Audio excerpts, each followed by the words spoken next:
Let's talk about how to get on top. Jen, I'm pretty sure you left something out there. Oh, yeah. Let's talk about how to get on top financially Yeah, that. And what you should be doing with your money. and how it impacts your life. I'm Jen. And I'm Amber. And this is Snatched Up Okay, so let's talk about how to get on top.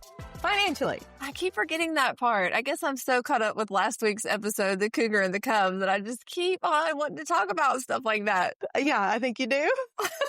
I think you had a lot of fun with that episode last week. I did. So now we're going to talk about finances. Yeah, the boring stuff. The things that people think are boring. Well, to me, it's not boring because I'm a mortgage lender. Yeah, and for me, people think I should know what to do with my money because I have accounting degrees. Oh, you know what you should do. It's just whether you do it or not. 100%. Yes, that is the question. So this week, we want to chat with y'all and ourselves about why do we as women avoid talking about money? I think it's just such a masculine thing. I think it's masculine to you because you still want to be a 50s housewife. I do not. I do not. Liar. No. I joke about it because I'm like, now we have to do everything. Like now we do everything. Now you work, you have to have a job and you take care of the kids and you take care of the house and you take care of all the things.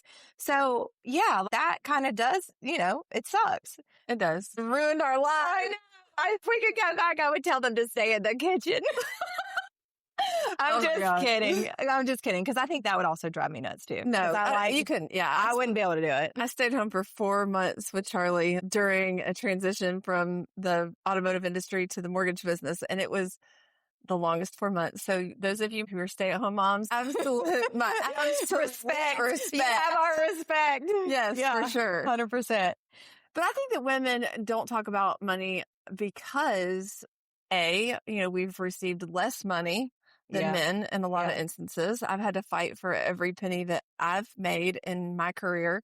And so I think that we don't talk about that because we're told not to talk about money. Right? Yeah, that is true. It's a stigma. Like you don't talk about that. I mean, I know we talk about it. We talk about it all the time. Yes, we do talk about it all the time. But I know that it's a taboo thing. You don't speak about your finances or your money with people. Right. So, but I think it really has to do with what you experienced growing up and what your relationship was money, what you saw, your background. I agree. Yeah. I do. I think for me, my parents got divorced when I was 12. But before that, my dad handled every bit of the finances in our family.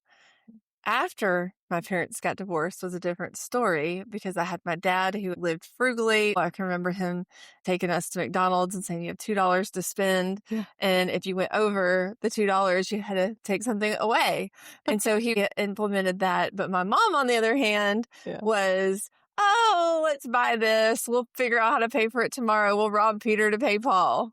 So that is the experience that I had growing up with money. Is I had one parent that was very responsible and the other that wasn't. What about you? Yeah. Well, so for me, my mom and my stepdad got married when I was 4. So I was very young and same, even though she shopped at like Walmart and stuff like that, but she was frugal that way, but she just spent and spent and spent. And so the joke in the house was always 2 ships passing in the night. And I remember my stepdad, because they made good money for back then, especially. And he'd be like, where is all of our money going? Because she handled all the finances. And I think there were things she didn't tell him about and she hid from him or whatever. And as I got older, I was like, Mom, like that is so wrong. That is so wrong. And then my dad, he played blackjack and ran dogs. Like that. He's a gambler. He's a gambling man. Yeah. So that was my experience with money growing up. That's what I saw. There was no saving. There was no teaching me to save or how you should handle your money or anything like that. It was very just fly by the seat of your pants, What do you think you believe now versus what you believed earlier in your adulthood? I would have to say definitely the last relationship that I was in really did make me think differently about money because he grew up in a completely different environment.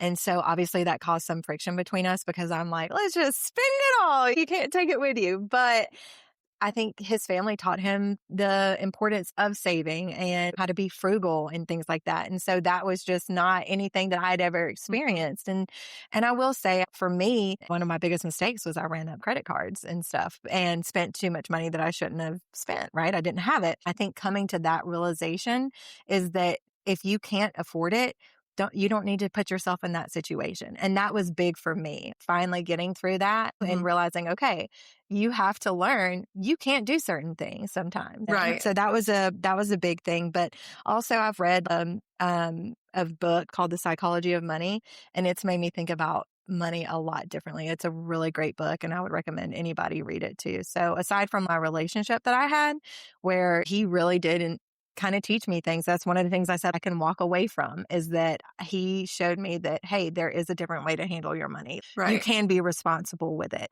And so that made me want to do better. Started looking into, okay, like what else do I need to do? My mom didn't make a lot, so she was a stay-at-home mom, and that's what she was for 12 years. She was a paralegal prior to that, but she hadn't worked. Then all of a sudden she's divorced and she has this fixed budget, and it wasn't easy for her.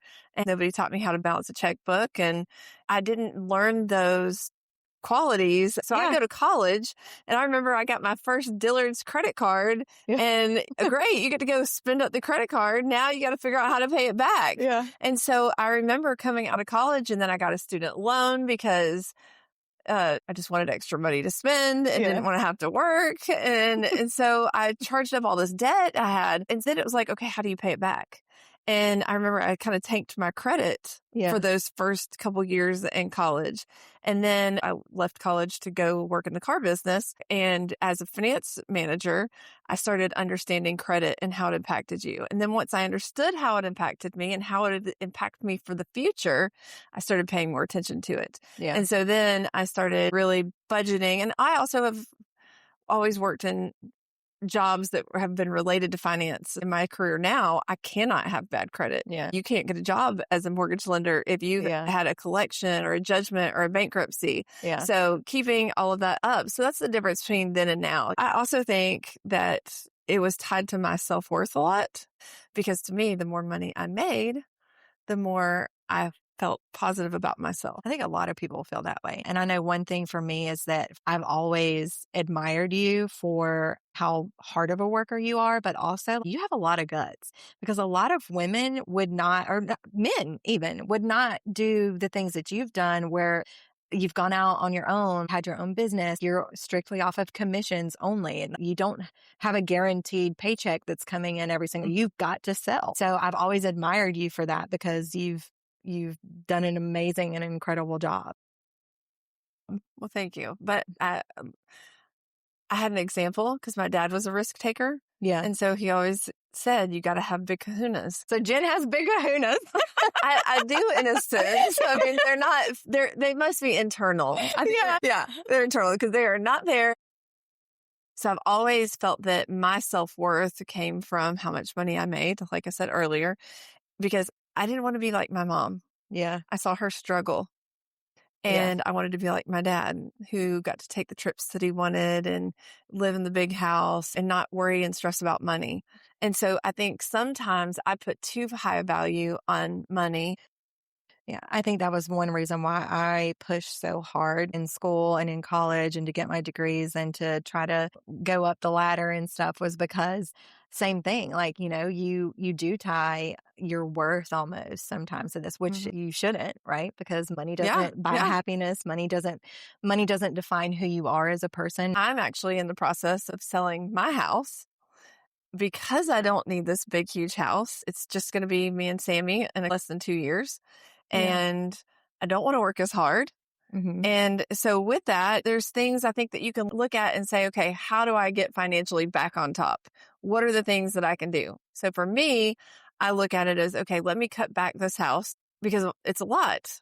Yeah, you could fit 3 families in this house. I'm sinking money into getting the grass, the flowers that I plant every year, the electric bill. Those are things that aren't adding up. And so those are little expenses when we talk about budgeting, that how can you save in the littlest way possible? And so for me, I did my budget. I put everything on a spreadsheet for 3 months. It was super scary. Yeah. And I realized that, okay, Jennifer, your biggest expense is your house. Yeah. I will. And I think people don't like the idea of budgeting because they don't want to know the numbers sometimes. And that a lot of times that is the first step. If you don't know your numbers, then you can't fix anything and you can't figure out where you need to cut back or what you need to do. If you're unaware of that, there's no getting out of No. it. And so they say to take 3 months Yeah. of all your credit cards and your bank statements and put it on a spreadsheet and put everything, every single thing, the dog haircut, the kid haircut, your grocery bill, your electric bill. We were talking a couple weeks ago about what we're spending on internet and cable. Yeah. And the Netflix. Yeah. And the door dashing. I told you, like, Yes. I added it up onto my bank statement, $800 for door That's dashing. insane. I'm done. I mean, this has been months ago because I've been now months into, okay, we're going to take control over this because this is ridiculous. Back on your TVs and stuff. I cut all that out. And I mean, because my dad said, he's like, Amber, you make way too much money for you to be in debt and living paycheck to paycheck. And I looked and I was like, you know what? He's right. Like, I do. Like, this is ridiculous. I have got to sit down and actually come up with a budget and start cutting stuff. And so that was the thing. I was like, okay, we're not going to DoorDash anymore. I'm going to start shopping at Walmart now because I was like a Publix snob. I wanted to shop at Publix all the time and I didn't want to go to Walmart. I didn't want to go shop at Walmart. And there's nothing wrong with shopping at Walmart. That's the best thing. Now I'm like, okay, I'm going to place my Walmart grocery order. I'm going to pick it up. And I've saved a ton of money not Instacarting, not DoorDashing, cutting back on the streaming services. And I've got some friends that they swear about Aldi, but we haven't tried that yet. Yeah. A lot of people like Aldi. But also, I've started, Chick-fil-A points. I do a lot of points for my job because I have to cater and have food catered. And so now I'm using those points to save me money. It's just little things that you don't think about. I would love to say, let's cut out fast food. But with both of our kids and the sports and amount of running around that we do, Chick-fil-A is a household staple. Yeah. 100%. So, but, using those points, I do use them to get that. I didn't even start using those until recently, which is so dumb because I could have been like the highest level tier because if we do eat fast food, that's it. That's where the kids love to eat. So, and me too. So, I could have already. So do you budget and take into account going out for fast food? When you put that into your budget, do you put in like fast food or going out to dinner? I consider it kind of more with my grocery expense, I would say. So just food, food and groceries. I know that we are going to eat out. And so in my budget, I know that we're going to eat out 3 times a week. Yeah. I know that that's I've been cooking at home. I do like to cook, but there's just not enough hours in the day. I do think that when you start to cut back, it's hard for your kids. It right? is. Yes. It's saying, hey, guys, we need to pick a sport. Sammy wants to do horseback riding. Yeah. We're doing piano. We've got comp cheer and regular cheer, and all of those things add up. And sometimes our biggest fault is not telling our kids no. 100%. I told mine no today. See, I am learning. You cannot say yes to everything. So Harley wanted to go into the mall and spend like $40 on a figurine. And I'm like, no, we've done this multiple times already. And I said, we're not doing that today. And so that's hard for me because I normally give them everything, whatever they want to do. They order in the DoorDash, going to here, doing this. And so for me to actually put my foot down and be like, no, we're not doing that today. It is hard. And then you feel guilt over because, you want to give your kid everything. Started doing with Chloe is I gave her a budget and I said, okay, you're going to do chores. Yeah. And here's $250 a month. And I give it to her on the first of the month. And I tell her, once it's gone, it's gone. Yeah. And it doesn't include like deodorant or normal food. And so I'm trying to hopefully teach her budgeting because nobody taught me that. Yeah. And so I'm trying to instill that here's your $250 a month. And once it's gone, it's gone. Don't ask me, unless you want to do extra chores because that's life, right? We have to have extra side hustles. And I am teaching her that if you need extra money, you're going to have to do extra jobs and extra responsibilities because that's life, kiddo. Yeah. Yeah. Because money does not grow on trees. It does not. Fortunately. Right? And so I know that there's a lot of people that have to go out and get second jobs just to be able to make ends meet. Yeah. I've done that several times in my life, like multiple times. Even when I was in college, I worked 2 different jobs. Sometimes you just have to do what you have to do. DoorDash, Instacart. So many people are doing those kinds of jobs. But then there's a fine line between, do you try to increase your income? Yeah. Or do you try to cut your budget? I was like, I'm going to just make more. I'm just going to make more.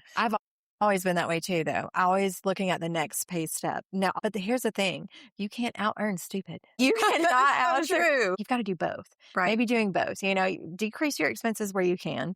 But then if you can increase that income that you have coming in, great, do it. Put it towards debt, put it towards savings, start investing it. I think you should live off of your lowest, not off of your highest. Sometimes you just have to come to the realization that, okay, I'm spending too much money. And I think that's what it was for me, is that me too. I just wanted to spend, and retail therapy is definitely a thing. I also have major impulse buying, so I will do stupid things sometimes. You had to talk me off the ledge the other day, or several weeks ago, or maybe a month or two ago, about buying a car. I'm going to wait a little bit. I want to do some things and get some things taken care of. But I'm the angel on that shoulder. Oh, God. That's the only thing she's the angel on the shoulder about. The only thing. I think you have to have goals, but also if you are living to paycheck, because we've all been there, then it's really figuring out what you can cut. Like, that's where you have to start. Yeah. What do you not need? Because believe it or not, there's a lot of things that you don't need. That Starbucks. Yeah. And then you have your things that you do need, and you build those into your budget. Yeah. You said something that I really liked. Awareness is greater than perfection. Where did that come from? Yeah. I started reading some of the financial books, and a lot of it came from that. You've got to know your numbers, and you don't have to be perfect. It doesn't have to be perfect, but some people are so scared to actually put their numbers on a spreadsheet because they don't want to see it. Yeah. I know sometimes me trying to be responsible, I would spend so much money. They're like, you want the receipt? No, I don't even want it. You can keep it. I don't want to know. Don't tell me. Yeah. I don't want to know about it. Right. But you need to know about it. So, okay. So I know, like, in your past relationships, you've always been the breadwinner. You have always made more money than the man. Did they not feel intimidated by that? How does that work for you, like, going forward with you dating? And so my last relationship was a little bit different when it came to money, because he is making really good money now. Yeah. When we first started dating, he wasn't. It affected us there. And I think he thought that it mattered to me. It makes no difference to me. I don't care how much you make. I've always wanted the man to make more than me for whatever. Because I feel like they're supposed to be like that provider. But then at the same time, now I'm getting to the point where I'm making so much that it's hard to find that sometimes, you know? So it's not the easiest. And I know for you have the same thing. So you really don't have a choice. I mean, Dad, I was always the breadwinner. I mean, there's a lot of times he didn't even work. And that he did resent me for big time. But like I said, come up like in gosh. Yeah. It was big fights. Big fights. Yeah. But we weren't married either. Yeah. So, that's a fine line too. So I've never been married. So I think that relationship with money, if you're married, is a little bit different than when you're dating, right? Yeah, it is. For me, if you can still take me out on dates, if you're still paying your own bills, if we go on a trip, you're paying for things, I'm paying for things, and it's an even, then that's fine. But now when you're married, I've got friends that have been in relationships where they have to stay because they can't afford to leave. Yeah. And I felt even in my last relationship, it was new, like leaving would be harder financially because then you don't have that person that you are splitting all the expenses with or splitting the bills with, or we had things split up or whatever. But I remember, I was thinking it's hard to leave sometimes in those instances. And sometimes people can't leave. Yeah. They don't have a job. They don't have like a my job. Mom, she had never – worked in 12 years. Yeah. And then being a paralegal, things change. Yeah. So it was, luckily she went back to the firm that she had worked at before, but she had to take a lesser position. So, that is hard. Yeah. So I'm thankful that I've never been in that situation. Yeah. I think that watching my mom go through that, I was going to make sure that I was never in that position. Yeah. But there's a lot of people that don't have that ability that stay in things way longer than they have to. And I'll be honest, I probably stayed longer than I should have just because it was comfortable. It was easy. It was harder to leave. Yeah. And that's why I preach to my girls. Yeah. And I think because it scares me so bad, I've overly preached to them. Yeah. And we'll talk about that a little bit next episode. But I've always wanted to make sure that I could provide. Yeah. And that I didn't have to rely on a man. Yeah. Because I watched how it affected my mom. Yeah. And I never wanted that for myself. And I Mhm. don't want that for my kids. And I don't know that that's healthy. Yeah. But that is why I think I've put so much into what I make and how successful I am and how hard I work, is because I never want to be in a position where You can't I provide. can't Yeah. provide, or I have to rely on a man Yeah. to take care of me. Yeah.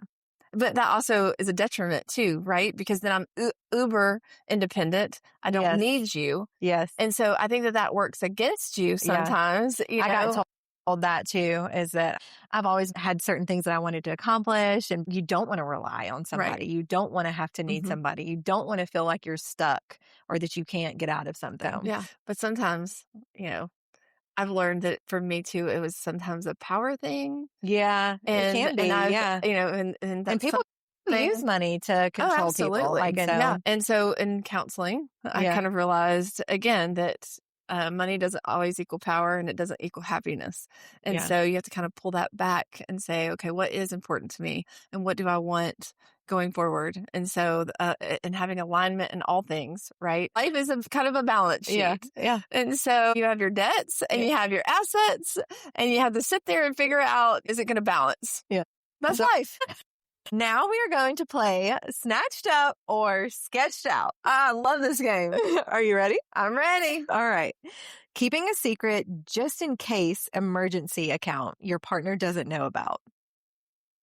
No, that's sketched. I think so too. Like, Yeah. why even be with somebody if you're going to Yeah. have that? That implies there's no trust. Or No, I mean- it's like an insurance. If you aren't together and having joint accounts, like if you're not married, Yeah, dating, but I think once you move in together, you should be open and honest with your financial situation. Yeah, I agree. Because that's hiding things. And I don't know. You I don't like can't it. start a relationship on No, lies, right? yeah. I mean, you can't have a relationship built on lies. Yeah. That's how I feel. Yeah. It's all right. Splitting the dinner bill on a first date because the guy asked. I think that's snatched. You want to take me to dinner and you don't want to pay for it? We talked about this. If a guy is going out on dates, let's say that they're going to dinner, Yeah. and he's going out on 2 dates a week. Yeah. I brought this up. I know you did, but that's $200 a week times get that. 4 weeks. That's a lot of money. Yeah, that's $800 a month. So don't date if you can't afford it. But here's the other thing.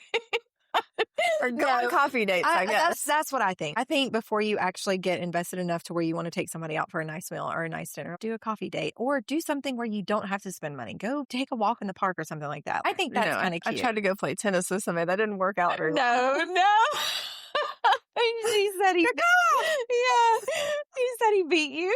Yeah, he beat me. That's awful. Yeah. Okay, so I think the guy should pay for the meal. That's my thing. So I would say, yeah. I mean, I think mainly is talk about it up front. If you decide to still go out on a date and you know that you're going Dutch, but don't say, "Hey, let's go Dutch at dinner." Yeah, I agree. know? That's okay. That's more respectable. I get that. Yeah. All right. Buying concert tickets or vacations with Klarna or Afterpay. Don't do it. Snatched up, honey. No. Make those memories. I know. Go on that vacation because you might not even be here by the time the last payment is due. That is sketch. We are not promised. You're not promised. Sketch. I don't give a damn. Go. Now, should you do it? No. Right. Financially. If you're being financially responsible, no. Yeah. But I won't judge you. I won't judge you if you do. Okay, on this one, we're not listening to Amber. It is sketch. Next. Snatch up. Take the vacation. Anyways, spending hundreds on self-care or beauty every month. Meanwhile, saying you're broke. I plead the fifth. I plead the fifth. You plead no. You gotta say snatched or sketched. Sketched. It's snatched. It's snatched. It's snatched because we're biased. We're biased. Yeah. Yes, I'm gonna go have the laser, the Botox, the filler. Yeah. Yeah. Well, I mean, I can relate to this because I don't know if you know who Champion. Yeah. And I mean, but it's drugstore, so it's all like $10. But when you buy 20 of them, you end up spending $200 to $300. Yes. So, I mean, I do think that you have to have health and wellness. yes. But Build your beauty care into your budget. There you go. I love that. There you go. Yes. Okay. And then it'll be snatched. Then it's snatched. Yeah. All right. Putting everything on a credit card for the points. I do that with my American Express. Mhm. So I pay it all off every month. I put it on my card, pay it off, and then I use the points for hotels, rental cars. Yep. you know. And that is the way you're supposed to do it right Yes. there. Yes. But you have to pay it off every month. Or it doesn't matter. Or It's not worth it. It's not worth it. Yeah. Because you're paying the interest instead. Right. So, and you also have to check, does that card have a annual fee that is outweighing what your benefit is? Because if it has an annual fee that's outweighing your benefit, yeah, it's not worth it either. Right. Yeah. So you have to be careful. Yeah. So I do like American Express, the gold card for that one. So I would say snatched up with that Snatched because up, people, I know like some people take their whole vacations off of credit card points. Yeah. So that's, Delta Sky Miles. I mean, there's a lot of good ones out there. Yeah. So maybe we'll come back and get some tips on those. Okay. Refusing to date someone because they make less money than you. Sketched. Yeah. I do think that is sketched. Yeah. So I would prefer the man to make more money, but I would date somebody that made less than me. I mean, my income is so up or down. He might one year make more than me. The next year, I might make more than him. And so, I'm in commission. So it just depends. Yeah. So that doesn't matter to me. I've never dated. And as long as you can pay your bills and you can budget and you are good with money, then you're good. Yeah. All right. Here's a bonus one for you. Oh, God. Looking up someone's job title before a first date to estimate how much money they make. Amber Hartley. Snatched up. Don't act like you hadn't done it. Don't act like you hadn't done it. Okay. I already know how. I don't have to look it up. I do mortgages. I see what people make on a daily basis. Yes, but somebody that you're considering going on a date with. We've had these conversations. Okay, fine. Okay. All right. I mean, it's sketched out. I don't think you should. Yeah, no, I agree. So you should not go on a date with them just because, let's say it's not as much as you think that they should or whatever. You should still go on the date. Right. Yeah. Go on the date. We want to hear from you, our listeners. Tell us your biggest money mistake that you made and your best money advice. You can DM us at Snatched Up Podcast on TikTok or Instagram. Or you can email us at snatcheduppodcast@gmail.com. And coming up, guys, make sure that y'all tune in because we have a great episode for you where we are going to be telling you all about the speed dates that we went on. And you do not want to miss that episode. It is amazing. And Jen may or may not have a man. And he is running the podcast. No, I'll be quiet. He's running the podcast. No, she's full of it. I'm just teasing. I'm happy. So whether you're just starting or you're trying to level up, your relationship with money matters. And the sooner that you can take control of it, the sooner your life will start to shift. So we've got more coming up. But for now, get your money right, guys. We've talked about money, confidence, and getting your life in order. And now, let's be honest. Real life? It's pretty messy. Dang right. It's kids and schedules and responsibilities and trying to hold it all together while still showing up as yourself. So our next episode, we are getting into Mama said there'd be days like this because, Mama should have told me. Sometimes you just got to survive them. Until then, let's get snatched up.